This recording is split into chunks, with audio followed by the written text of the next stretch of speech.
నమస్తే. ఇన్నాళ్ళు నన్ను సపోర్ట్ చేస్తూ, ఎంకరేజ్ చేస్తూ మీ ప్రేమని నాకు అందిస్తున్న ప్రతి ఒక్కరికి కృతజ్ఞతలు. అలాగే ఈ వీడియో కూడా ఖచ్చితంగా మీకు ఉపయోగపడుతుంది. లైక్, షేర్ అండ్ సబ్స్క్రైబ్ చేసి మీ సపోర్ట్‌ని నాకు అందించండి. అలాగే ఈ వీడియో పట్ల మీకున్న అభిప్రాయాన్ని కామెంట్ సెక్షన్‌లో కామెంట్ చేసి తెలియజేయండి. ఇప్పుడు వీడియోని చూద్దాం.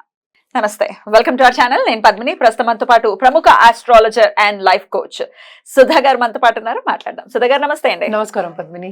ప్లానెట్స్ వైజ్ చెప్తూ ఉన్నారు. Jupiter one of the most auspicious planets అని చెప్తూ ఉంటారు. So Jupiter noble planet, lovable, definitely lovable. ఎందుకంటే గురువు కదా, మరి ఆ స్థానం ఇచ్చినప్పుడు గురువుకి ఎంత ప్రేమ ఉండాలి, డెఫినెట్ గా ఉంటుంది. అయితే గురువు అనుగ్రహం ఉండాలి, లేకపోతే గురువు మంచి ప్లేసెస్ లో గనుక ఉంటే ఈ ప్లానెట్ ఒక్కటి చాలు మిగతా వాటికి అన్నిటికీ సమాధానం చెప్పడానికి అని కూడా కొంతమంది అనాలిసిస్ చేస్తుంటారు. రైట్. అసలు గురువు ఒకవేళ మన జాతకంలో మంచి పొజిషన్స్ లో ఉంటే ఎట్లాంటి రిజల్ట్స్ ఉంటాయి, ఒకవేళ లేని పరిస్థితుల్లో ఆయనకి ఎట్లాంటి విధి విధానాలని పాటించుకుని బలోపేతం చేసుకోవచ్చు, ఈ విషయాలన్నీ ఒకసారి మీ ద్వారా. సో జూపిటర్ మనం చూసాము అంటే ఎక్కడ ఉంటే అక్కడ అబండెన్స్ ఉంటుంది. యాక్చువల్ గా అంటే ఏదైనా ఎక్స్పాండ్ అయ్యే ఒక హౌస్ ఏ హౌస్ లో ఉన్నా ఎక్స్పాండ్ అవుతుంది. అది ప్లస్ హౌస్ అవ్వచ్చు, మైనస్ అవ్వచ్చు, అంటే భావం చెప్పుకుంటాం అన్నమాట. So it's basically benefit. అంటే ఏంటి, న్యాచురల్ బెనిఫిట్. ఎక్కడున్నా మంచిగా చేస్తాడు, అంటే శత్రు స్థానాల్లో ఉన్నా కూడా. ఎందుకని అంటే న్యాచురల్ గా మంచివాడు ఎలా ఉంటాడు, ఎక్కడ ఉంటాడు. నీకు ఎవరైనా పక్కన వాళ్ళు శత్రువు వచ్చినా కూడా వాళ్ళతో కూడా మంచిగానే ఉంటాడు. సో మొత్తం మ్యాలిఫిక్నెస్ ఉంటుంది అని చెప్పలేం గురువుకి. ఎక్కడ ఏ పరిస్థితిలో ఉన్నా కొంతవరకే ఉంటుంది. Even if it is functional malefic అయినా, ఫంక్షనల్ బెనిఫిక్ అయినా, ఏవైనా సరే, ఇన్ అసోసియేషన్ అయినా సరే, ఎప్పటికైనా బ్లెస్సింగ్స్ అనేవి ఉంటాయి ఆ హౌస్ కి కంప్లీట్ గా, బికాస్ న్యాచురల్ బెనిఫిట్ కనుక.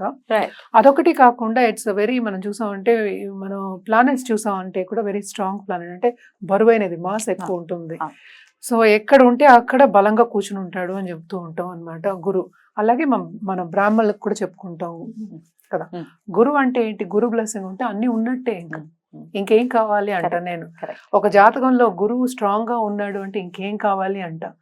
అంటే ఏంటి, చాలా మందికి ఏంటి డౌట్లు వస్తూ ఉంటాయి. అంటే ఈ కాలంలో నాకు ఇప్పుడు డబ్బు రావట్లేదు అంటే ఏంటి, ఈ కాలంలో ఎలా ఉంటుంది, చాలా మంది జాతకం వచ్చిన వాళ్ళు అంటే ఇప్పుడు డబ్బు రావట్లేదు అంట, జాతకం బాగుంటుంది అక్కడ. అయ్యో, ఇలాంటివి ఉంటాయి. ఎందుకు ఉంటాయి అంటే కాలక్రమేణా మారాయి అన్నీను. ఇప్పుడు జూపిటర్ తో కనెక్షన్ వస్తే పొలిటికల్ కనెక్షన్ వస్తుంది, రాజుతో కనెక్షన్ వస్తుంది, అంటే గవర్నమెంట్ తో కనెక్షన్. ఎందుకంటే మనం మినిస్టర్, ప్రైమ్ మినిస్టర్ కింద మనం తీసుకుంటాం పోర్ట్ఫోలియోలో. కింగ్ క్వీన్ ఉన్నప్పుడు మినిస్టర్స్ కావాలి కదా. సో అందులో అలాగే మనం చూసామంటే దేవగురు ఆయన అంటే ఎప్పటికీ మంచిగా ఉంటుంది. ఎక్కడ ఉన్నానో వెరీ నోబుల్ క్రియేచర్ అనే చెప్తాం. అలాగే వాళ్ళ క్యారెక్టరిస్టిక్స్ చెప్పాలి అంటే వాళ్ళకి ఏంటంటే ఎప్పుడు ముక్కుసూటిగా ఉంటారు ఎక్కువ అని చెప్పడం అనేది జరుగుతుంది. అంటే ముక్కుసూటిగా ఈ కాలంలో ఉండాలా లేదా అనేది క్వశ్చన్ మార్క్. లోక విరోధి, ఇబ్బందే. సో కొన్ని ఏంటంటే కాలక్రమేణా మనం మారుస్తూ ఉంటాం అనమాట. అండ్ ఆల్సో మనం ఏంటి గోల్డ్ చెప్పుకుంటాం. అందుకని గోల్డ్ రేట్ ఎప్పుడు మనం చూసాము అంటే జూపిటర్ రాహు కలిసినప్పుడల్లా గోల్డ్ రేట్ పెరుగుతూనే ఉంటుంది.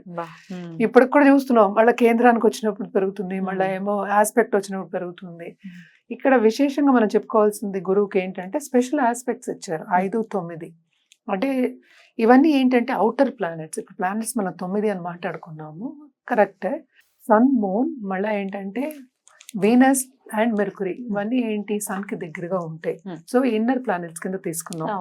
సో అవుటర్ ప్లానెట్స్ ఏంటంటే వాళ్ళకి స్పెషల్ దృష్టి అనేది ఇచ్చాం. ఎందుకంటే దూరం చూపు కదా, దగ్గర చూపు అంటే స్ట్రైట్ గానే చూడగలం, పక్క నుంచి చూడలేరు. ఎవరైనా ఇప్పుడు స్ట్రైట్ గా చూస్తున్నాం, ఇలా చూస్తాను అంతే, మొత్తం తిప్పుకోలేను నువ్వు చూడాలి అంటే.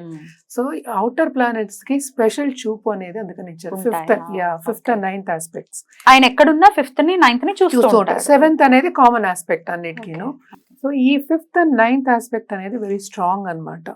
సో ఇప్పుడు మనం కేంద్రాధిపతి దోషం కూడా చెప్తూ ఉంటాం. బెనిఫిక్ అంటే ఎస్పెషల్లీ జూపిటర్ కేంద్రాధిపతి హౌస్ ని ఆయన ఓన్ చేశారంటే దోషం ఉంటుంది అని చెప్తాం. సో అక్కడ కొంచెం నెగేషన్ వస్తుంది అనమాట. సో ఇలా బ్యాలెన్స్ చేసుకుంటూ వస్తాం. ఈవెన్ దో నువ్వు అడిగావు కదా మాలిఫిక్ ఎఫెక్ట్స్ కానీ లేకపోతే చెడు ఎఫెక్ట్స్ కానీ ఉంటే కనుక ఏం చేయాలి అని, ఉంటాయి కొంచెం వరకు ఉంటాయి, కానీ కంప్లీట్ గా మాలిఫిక్ ఎఫెక్ట్స్ అనేది ఉండవు అనమాట.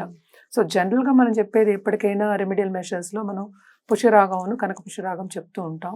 ఫస్ట్ ఇందాక కూడా నేను మెన్షన్ చేశాను, మనం ఎప్పటికైనా చెప్పేది గోల్డ్ అనే చెప్తాం, ఎందుకంటే అప్పుడు గోల్డ్ ఎక్కువ దొరికేది.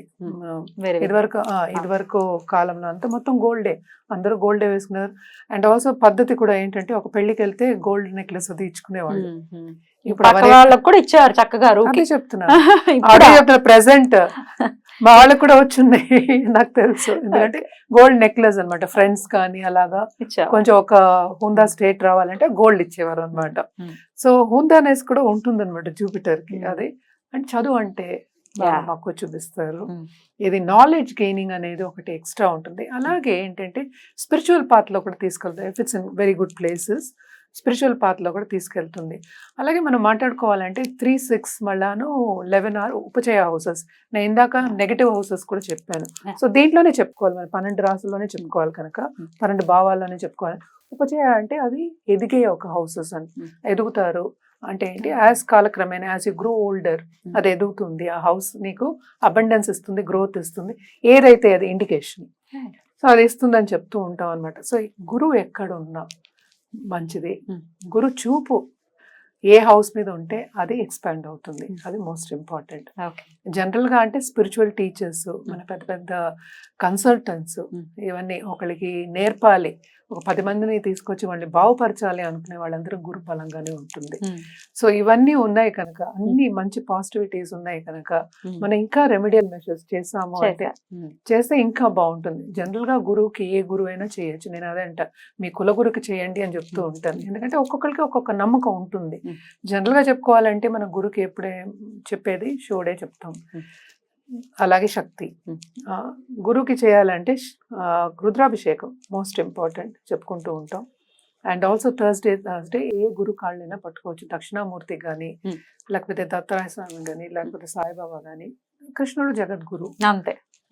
సో ఏ గురువుకి చేసినా మంచిదే. ఇప్పుడు ఏ డీటీకి మనం చేయొద్దు అని చెప్పాం, అందరికీ చేయొచ్చు, కానీ పరిహారం చేయడం అనేది ఇంపార్టెంట్. సో ఇవన్నీ పరిహారం చేయొచ్చు. అలాగే గురు జపాలు, దానికి ఏమో దానాలు ఇవ్వడం అనేది చాలా మంచిది కొంచెం చెడు ప్లేసెస్లో ఉన్నప్పుడు. అలాగే ఏంటంటే కొన్నిసార్లు ఏంటంటే హెల్త్ ప్రాబ్లమ్స్ ఇచ్చే ఛాన్సెస్ ఉంటాయి. ఎస్పెషలీ గురుకి షుగర్, స్వీట్ అంటే చాలా ఇష్టం, డయాబెటీస్ ఇస్తారు ఎక్కువ అని చెప్తూ ఉంటాం అనమాట. మంచి ఫుడీస్ కూడా అవుతారు, చాలా ఫుడీస్ అవుతారు. అండ్ ఆల్సో ఏంటంటే మెతికి మీరి తినడం, ఒక్కొక్కసారి తినకపోవడం, అలాంటివన్నీ కూడా ఉంటాయి. అదేంటంటే అగైన్ అన్ని చూసుకోవాలి, ఒక గురువుని బట్టి మనం చెప్పలేము కదా. సో జనరల్ గా అంటే ఏంటి, తీపి అంటే చాలా ఇష్టం, స్వీట్ కి మనం షుగర్ కి చెప్పుకుంటాం మనం. సో అందుకోసం ఏంటి డయాబెటీస్ ఎక్కువ ఇస్తారు అన్నది మనం దానికి అసైన్ చేస్తున్నాం అనమాట ఆ ప్లానెట్ కి, అంతే. సో ఏ పరిహారమైనా చేయొచ్చు. నవగ్రహాల చుట్టూ థర్స్డే తిరగడం, ప్రదక్షిణ చేయడం అనేది చాలా చాలా మంచిది అనమాట. ఇవన్నీ చేస్తే కనుక గురువు ఇంకా బలపరుస్తాం, అంటే బ్యాలెన్స్ చేసుకుంటాం, మనం బ్యాలెన్స్ చేసుకుని ముందుకు సాగచ్చు. బ్యూటిఫుల్ అండి, చాలా చక్కగా వివరించారు. బ్యూటిఫుల్ అండి. ఇక నెక్స్ట్ ఎపిసోడ్ లో నంబర్ 4 రాహు గురించి మాట్లాడుకుందాం. థ్యాంక్ యూ సో మచ్ అండి. నమస్తే. నమస్కారం.